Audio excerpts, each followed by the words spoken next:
My wife and I are officially parting ways. I understand this is big news to everyone, considering that we just went to the hospital last week to deliver her baby. She was at the coffee shop she worked at, and her water broke.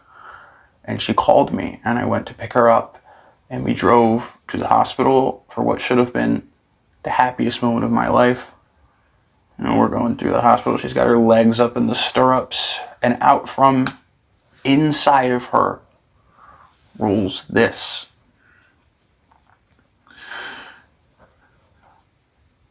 Now, the doctor didn't really want to weigh in because he knew what had happened. And at first she's like, oh, he's just like you, he's French.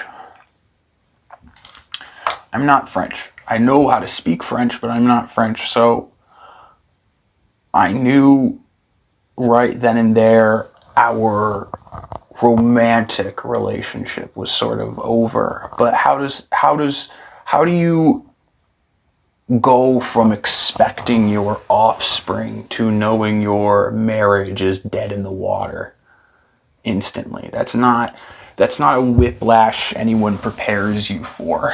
So I knew my wife wasn't having the greatest time with the pregnancy, so I signed whatever documents I needed to sign, and I got us out of there as quickly as possible. I signed the birth certificate, signed for parental rights, and as we're driving home, I'm trying to calm myself down because I understand some women, they go through postpartum, which is, I guess, when they're kind of sad after they have a baby. And I didn't want her to be sad, so I'm trying to think of ways to cheer her up. Jokes, whatever. But I can't stop thinking about the fact that this is not my baby.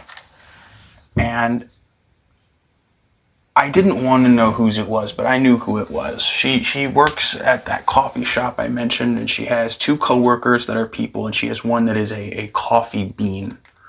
They make their coffee the old-fashioned way. They have a giant coffee bean with arms and legs. He's like 6'3", which I fucking can't compete with. And anytime someone orders a cup of coffee, they bring it back to him. I'm like, oh, we need a triple venti stat. I don't fucking know coffee sizes.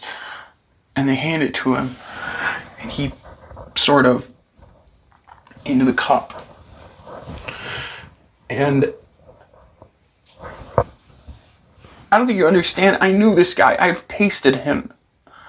So I didn't think he would do something like this to me, but who... Fuck, they're gonna be pissed. I don't know whose else this could be. God, I hope you didn't get brain damaged. But, so we get home, and I tried to break the ice because I'm a comedian, and I point at their intramural bowling team photo. I point at the coffee bean, and I say, I bet he had you creaming. She's never been a fan of dark humor, and this probably wasn't the right time to try to make a joke, even though it was a really good joke. And she told me that she planned on taking the coffee pot and leaving me right when I was telling her that we could totally raise the child together. And what she doesn't realize is that I signed the birth certificate for parental rights. So regardless of what this paternity test results in, I have a legal right to see this coffee pot and raise it and pay child support and help in any way that I can. So I'm probably gonna have to fucking go to court for a few months to fight for this little bundle of joy. This little bundle of French roast. And that's another good joke I have, where if they're ever like, oh, where's French roast? Give me French roast. I could go, well, at least our schools are not a shooting range. I can't help it. I'm a comedian. I like dark humor, but anytime someone says Men's Mental Health Awareness Month isn't important, just show them this.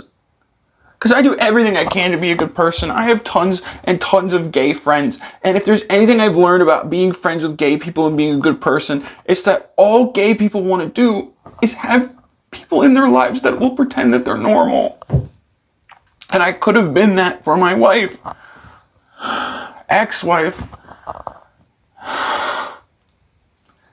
I can't even say it.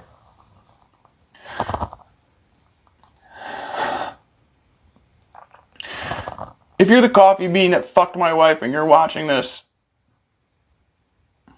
you better sleep with one bean open every fucking night for the rest of your life.